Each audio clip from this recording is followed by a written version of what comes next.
Welcome back, everyone, to Duels of the Spellslingers Tournament number 4. Before we get started in today's match, I just want to give a quick, big shout out to our community organizers, Jokes of Jesus and Queen83, our superior and super duper video editing, creating, and legal team, Tortuga and Antler, and our gamecasters. We got Dusty, Mellows, Nemesis, Macalculations, and myself, Obus Form. My real name is Simon. Please don't try to look me up. Alright, so today we have, for our match, we got LogMaster versus Tieryn.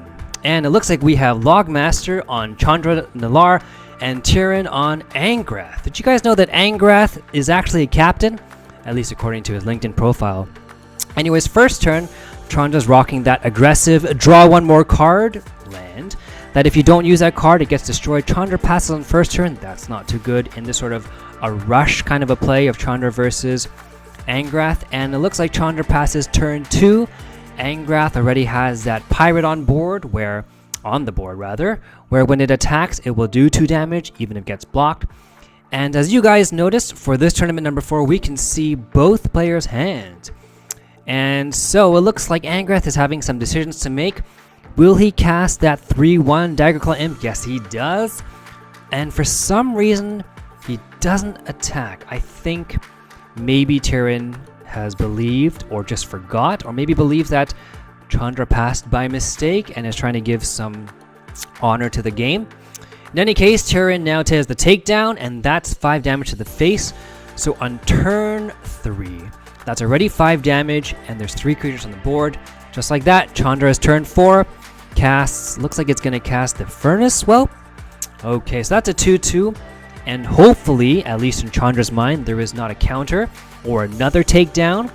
In Tieryn's hand, there isn't. We know that. So it looks like Tieryn is just going to maybe use the Goblin Shortcutter for 6, 7, 8 for 8 damage to the face. That would be a devastating amount of damage. Or could just do the Rage Runner. Oh, well, it looks like Tieryn actually decides to attack first. And it's up to Chandra to block. I think, yeah, so in this really fast matchup of aggression versus aggression deck, it's really who has tempo. And I think those 2 turns where Chandra passed is really going to come and bite her in the back. So Chandra really needs to have that sort of 3-mana Pyroclasm to do 2 damage across the board to hopefully save the game. But anyways, as it is, Tieryn has that Daggerclaw Imp, which spawns, Daggerclaw Lord, which spawns a Daggerclaw Imp every time a creature dies on the board at the end of the turn. So Chandra has those 2/1 goblins with haste but doesn't attack, and is just using them for chump blockers. So let's see how Chandra blocks. I think it's gonna across the board, yeah, just block that 2/2, block the 3/2, and maybe even block the 4/5, because that's going to be so much damage, 8 damage. So it mitigates the 8 damage, it's just 4 damage overhead. But thanks to Tieryn's Daggerclaw Lord, another Daggerclaw Imp gets created, and that pirate gets a 5/1, and it becomes a 5/1, draws a card, and that Rage Runner becomes a 4/1 sneak, and even the new Daggerclaw Imp becomes a 4/1. So just like that, on turn 5, there is a devastating board control from Tieryn as Angrath in this super fast, super aggressive play of Chandra versus Angrath.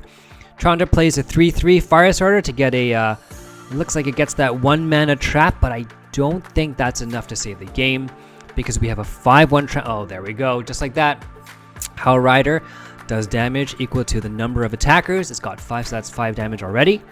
And blocks the trample, and just like that, in 6 turns, a very explosive, a very fast game. I think that was only, what, maybe 2 minutes, 2.5 minutes?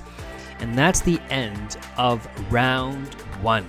So well done, Tieryn. Round 2. We're going to go to round 2, and in this best of 3, hopefully LogMaster can come back.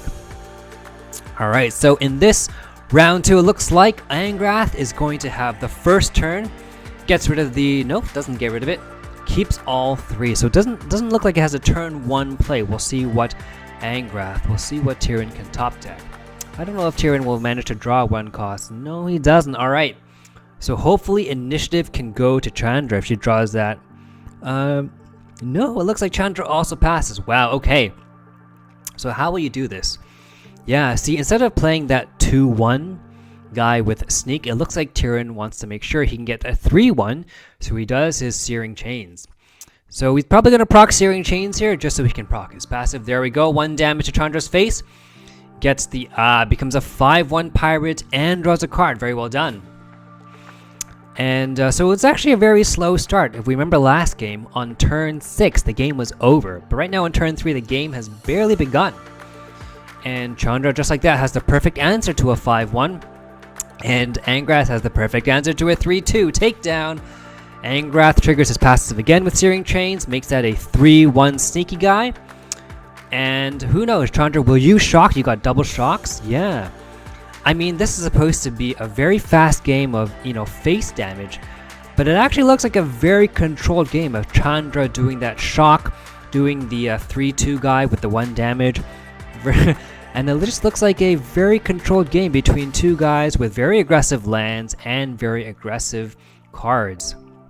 There we go, Molten Monastery procs and gives a second card. If Chandra doesn't play that card, it's gonna... Oh, so that's unfortunate. That second card looks like it's a trap, which will get destroyed at the end of the turn. Chandra does 3 damage to the Daggleclaw Lord, hoping that Tieryn will block. Of course he doesn't, because if Tieryn can kill something, it'll cast a Daggleclaw Imp. Chandra casts the second Firestarter and gets a opening... Nope. Gets the Ground Assault. So more than likely that Ground Assault will have to be used against the Daggleclaw Lord. Very good. Takedown number 2. Of course he's probably not going to attack, right? Because you want to keep that guy consistently making more Daggleclaw Imps. And gets a card because thanks to the 4-1, now the 5-1 Pirate. Just like that, I think Ground Assault is going to be used on the Daggleclaw if you cannot do 3 damage. Because you just need to get rid of it. Maybe do that. Get rid of the 5-1, yeah, with your Abrade. Oh, no, Daggleclaw Imp instead. And there we go, 2-2, and chooses to attack with the 3-3. Tieryn decides to take it to the face. Okay, so now we're starting to get some damage in. However, that Daggleclaw Lord could be a problem, because that 5-1's going to attack. I think Chandra is going to block. Might not. Oh, very good. Opening salvo. So does the trap. Kills that 5-1 for absolutely, basically, just 1 mana. Forcing Tieryn to use his Searing Chains again. So he does proc the Searing Chains, procs his passive, and just like that, his casting his whole board. This is a very all or nothing turn 7 play from Tieryn. If he successfully can do lots of face damage the next turn has played off, there we go.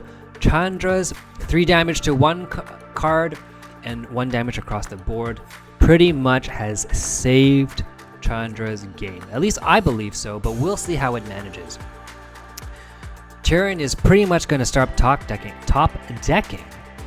and decides to do, burn through 1 damage to kill that. Attacks for both. I think Chandra is going to block because that's going to be 4-8 damage to the face because they do twice the amount of damage.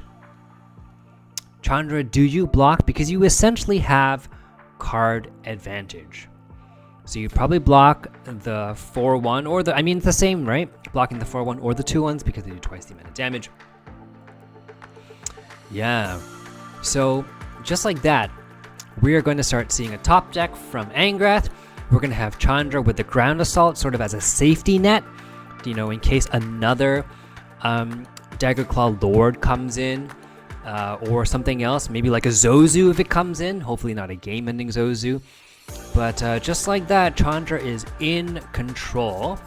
And I wonder why Chandra doesn't do the Goblin Firestarter. I believe it's Firestarter, the 4 mana cost. Wow. Talk about luck. So Tyrion's land just killed that 3 HP Goblin, which is super unlucky for Chandra. Let's see. Are you going to be able to save it against that 4-1 Daggleclaw Imp? Yeah, so Goblin Field Rusher. And there we go. Dragon Hatchling just to block the 4-1. And I think Tieryn will block because that's 6 damage. Yeah. Are you going to block? You're considering? Yeah, you do. All right, there we go. So Tieryn went all in, and Chandra's signature card pretty much saved the day. There we go. Zozu is there. I'm pretty sure he's going to block. 2-2 is going to block the 4-1. And the other 2-2 on the ground is going to block the 7-4. Maybe follow up with a ground assault. At least that's what I predict. And so right now, even though Tieryn's land gave him that amazing kill on that goblin earlier, I think, yeah, Molten Monastery is just going to proc that second draw. There we go. Lava Axe and Goblin. Yeah, are you going to do it? It's kind of a risk though, right? It's kind of a risk because if Tieryn can get rid of that 2-1 Goblin, so it comes down to this next draw. No, he cannot. Too bad. So if Tyryn's land had just proc right now and killed that Goblin, it would have been game, and that would have been game against Chandra. And I think that was the gamble. And instead of using ground assault, Chandra used the lava axe. So anyways, Chandra won that gamble against Tyryn's land. Very good. And it looks like it's Chandra's turn again with another lava axe, and that's game. So even though we have two very explosive decks, we started off with a very controlled game from Chandra, followed by the Chandra signature card that did 3 damage to the Dagger Claw Lord and 1 damage across the board, and that pretty much won the game from him. It was just a matter of control, although there was that big risk earlier against the Zozu. Anyways, very good. So now we have round 3 with Chandra starting this time.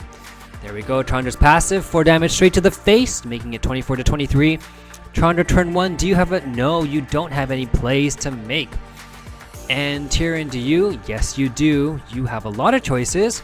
And it looks like Tyryn's going for the Searing Change just to proc Anger's. Okay, he's going straight. He's saying, you know what? I am going to start this game off and use my Mana Crystal instantly. Just like that, Mana Crystal is answered by an easy shock. Tieryn, I think he's going to proc his Searing Chains again, right? Because you want it, yeah. He procs his Searing Chains. Dagger Claw Imp becomes a 4-1. So now, oh, there we go. That's the perfect answer. Again, we're having a very controlled 1 or 2 damage poke Chandra to just kill off those 1 or 2 HP Tyryns. And again, Tieryn has the perfect answer to the 3-2, which is another takedown. Again, procs is here. We're looking at a repeat of the last game. Tieryn procs his passive to give the 3-2 to the pirate. No more perfect answers, but you could cast, you could cast that guy with the opening salvo if you wanted to. But even if you did block with opening salvo and it kills it, I think it still does the 2 damage and proc. So there's no real point. Aside from saving your creature, it will still allow Tieryn to proc. Yeah, there we go, right? So even Steven's trade. My name is not Steven, my name is Simon. And what will you do, Tieryn? So you play the Goblin Shortcutter, and you play the other Shipwrecker instead of the Goblin Shortcutter. I'm thinking because you want to just do more damage to the face, and perhaps proc a goblin, or sorry, the other pirate guy that allows you to draw a card. Okay, so LogMaster going in for the 2-3 attack with the salvo, and I don't know if Tieryn knows that. There was a pause in Chandra's attack, which gave it away, and there we go. So sometimes when you attack with a trap, you don't want to attack so slowly. You want to just do it instantly so that people can't tell. Yeah, are you gonna... Yeah, just 1 damage to the face, right? Because that 3-2 guy is going to become a 3-1. Not worth it. 1 damage to the face. So Chandra's still holding her 4 mana, do 3 damage to a creature, and 1 damage to everyone else, which is a very good sort of insurance, a safety net. So, yeah. It looks like Tyryn's going for broke, and it looks like it's not paying off. Tieryn is again top decking and only has a Goblin Shortcutter, and he can't even cast it, so he can't even use his passive that he triggered this turn. And Chandra's land triggered to give 1 more. There we go. So for sure he's going to cast that. Maybe, yeah. So he's not in a rush because he's doing board control.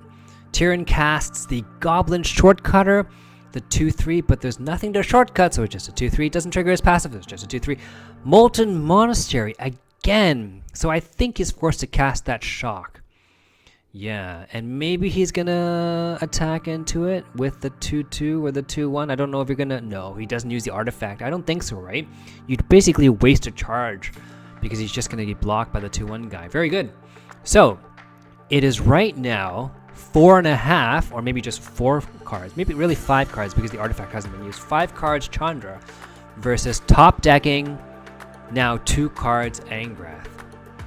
And luckily Angrath's land does kill the 2-1 goblin, does trigger his passive, triggers on the cranial ghoul, but that's about it. Yeah, that's the perfect answer to that ghoul, right? And of course you get the Firecrafter. There we go. Gets a... What do you get, Chandra? You get Flame Coil. Very good. So again, another piece of insurance against a Zozu.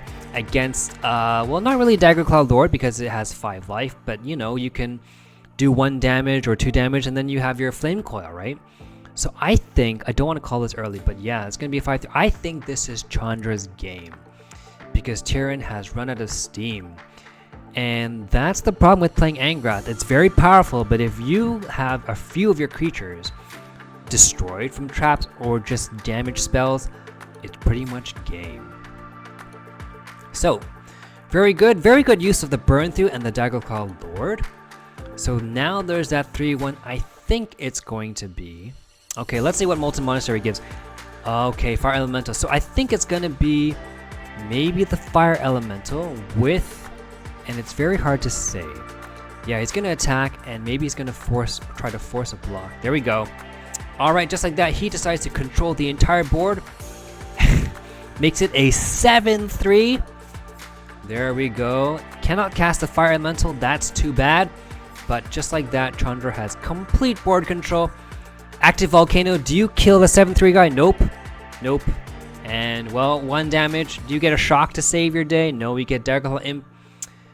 Oh, good try. So just like that, we know it's the end of the game.